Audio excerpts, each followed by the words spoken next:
we're here with Hannah again. It's the end of your second week with us. So what'd you work on this week?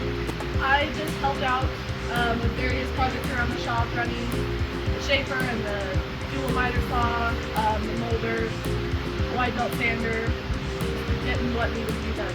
Okay. What'd you learn? Oh, I learned new setups, how to do the setups for all of those machines. Some of them are slightly different than what I'm learning on, so I'm learning how to use different brands of the same machine.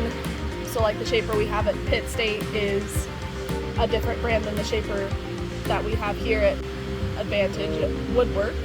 So I'm having to learn how to use this shaper and use the program here, and it is a new and interesting experience. So yeah, actually our SmartWind Arctic model of window, Bob helped develop that. It is the highest performing window made in the world. So that's kind of interesting here at Advantage Woodwork that Bob helped with the development of that. You experienced anything out in town yet? Spend any time out and about? No, not yet. Just kind of been settling in, getting used to the place. Okay.